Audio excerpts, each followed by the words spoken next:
Tout commence dans l'ombre du village inuit de Holy Cross. À la veille de Noël 1924, le docteur Curtis Welsh se tient au chevet d'un enfant fiévreux. Ses conclusions sont alors rassurantes, une simple angine, mais le jour de Noël, le silence tombe, le premier enfant s'éteint. Le 28 décembre, un second décès frappe le village. Un doute terrible s'insinue dans l'esprit du médecin.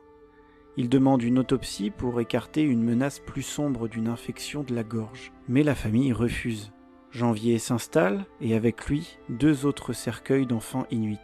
L'angine, semble-t-il, a un goût de mort. Le 20 janvier 1925, le destin bascule à Nome. Welsh examine un garçonnet de 3 ans. Cette fois, le verdict tombe. Diphtérie. Ce mal hautement contagieux ne pardonne pas.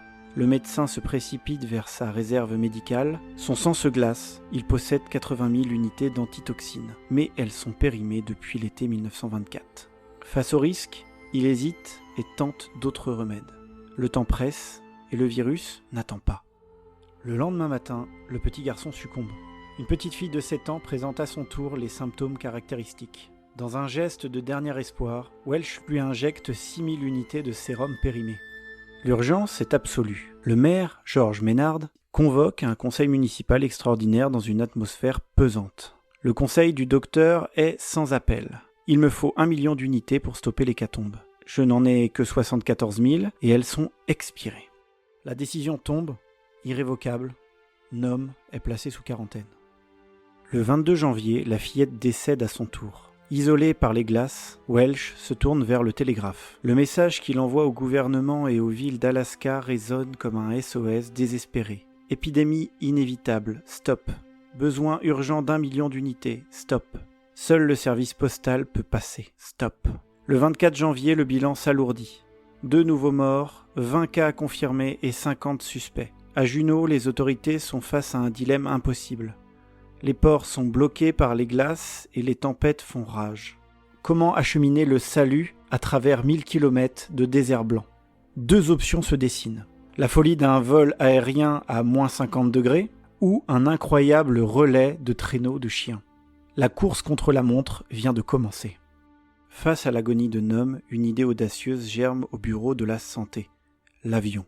L'idée est simple, survoler 870 km séparant Anchorage de la ville sinistrée. Mais la réalité est glaciale. Les essais de 1924 ont été laborieux, et le meilleur appareil n'a tenu que la moitié de la distance par moins 23 degrés. En ce mois de janvier, l'Alaska est un enfer de glace, moins 35 degrés le jour et des chutes brutales sous les moins 50 la nuit. Les seuls engins disponibles, 3 vieux biplans standards J1 rescapés de la Grande Guerre. Avec leur cockpit ouvert et le moteur refroidi par eau, ils gèleraient en plein vol. Le conseil tranche, le risque est trop grand de voir le précieux sérum s'échouer dans l'enfer blanc. Une seconde option, plus archaïque mais plus sécurisante, est mise en place. Un relais train-traîneau. Le plan est titanesque. Le train transporte l'antitoxine d'Anchorage à Nenana. De là, 2 mushers doivent se séparer la distance restante de 1080 km. Se rejoignant à mi-chemin à Nelato. Le défi est immense. Habituellement, le courrier met 25 jours pour parcourir cette distance. À Nome, le légendaire Léonard Sepala ne perd pas une seconde. Il prépare déjà son attelage pour un aller-retour épuisant de 1014 km. C'est une lutte de l'homme et du chien contre la nature sauvage. Pendant ce temps, sur la côte ouest des États-Unis, la solidarité s'organise. Le service de santé réquisitionne 1,1 million d'unités de sérum, mais la logistique est un cauchemar. Le seul navire disponible, l'Alameda, n'atteindra Seattle que le 31 janvier. Il lui faudra ensuite 7 jours de mer pour toucher les côtes de l'Alaska. Un télégramme optimiste crépite soudain. Ici Seattle, stop. Sérum frais disponible, stop. Avion prêt à décoller, stop. Malgré cet élan de générosité, le calcul est terrifiant. Si l'on suit le calendrier maritime et ferroviaire, le remède n'atteindra Nome que le 27 février. 5 semaines de délai. À Nome, le docteur Welsh regarde l'horizon glacé, conscient de la réalité brutale. Si le voyage n'est pas raccourci de façon spectaculaire, il n'y aura plus d'enfants à sauver lorsque le sérum arrivera enfin. La mission n'est plus seulement urgente, elle semble maintenant impossible. Le 25 février, une lueur d'espoir jaillit. 300 000 unités d'antitoxines sont découvertes dans un hôpital d'Anchorage. Ce n'est qu'une solution provisoire, mais elle peut sauver les premières vies. Le gouverneur Scott Bone n'hésite pas. Il réquisitionne le stock, le sérum est confié à un train vers Nenana, où on attend le premier relayeur Wild Bill Shannon. Le plan change d'échelle, ce ne sont plus 2, mais 20 équipages qui répondent à l'appel. C'est une mission de miséricorde, aucun ne sera payé. Ils s'élancent jour et nuit dans l'enfer blanc. Un problème subsiste. Léonard Seppala est déjà parti de Nome vers Noulata. Ignorant le nouveau plan de relais, il évite les villages pour gagner du temps. Le croisé dans l'immensité du blizzard relève du miracle. Dans cette épopée, un nom brille par démesure. Togo.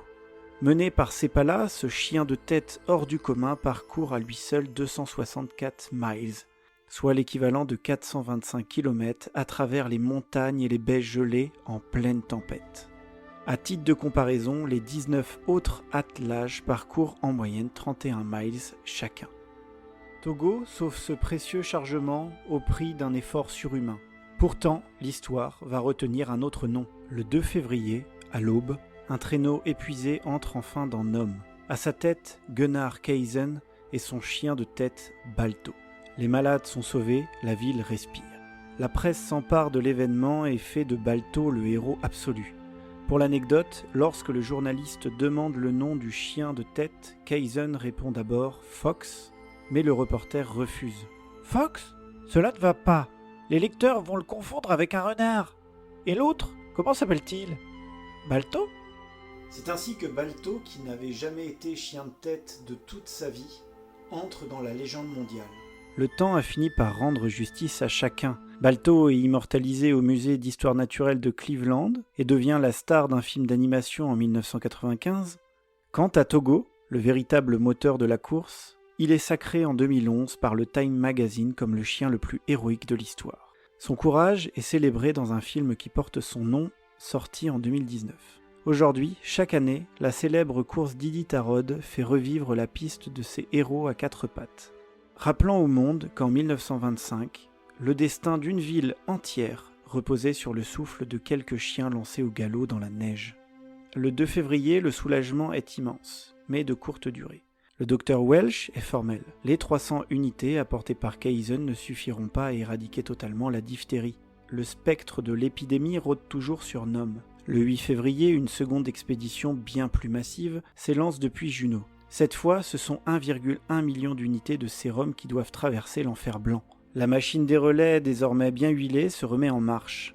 Pour cette seconde course, la mobilisation est totale. Ce ne sont plus 20, mais 21 mushers qui se passent le témoin à travers les tempêtes de février. Ils ne luttent plus seulement pour sauver quelques vies, mais pour purger définitivement la ville du poison qui la ronge. Le 15 février, après une semaine d'efforts acharnés, le musher Ed Ron entre dans Nome et remet le paquet final au Dr Welsh. La mission est accomplie. Le 21 février 1925 reste une date gravée dans l'histoire de l'Alaska. La quarantaine est officiellement levée.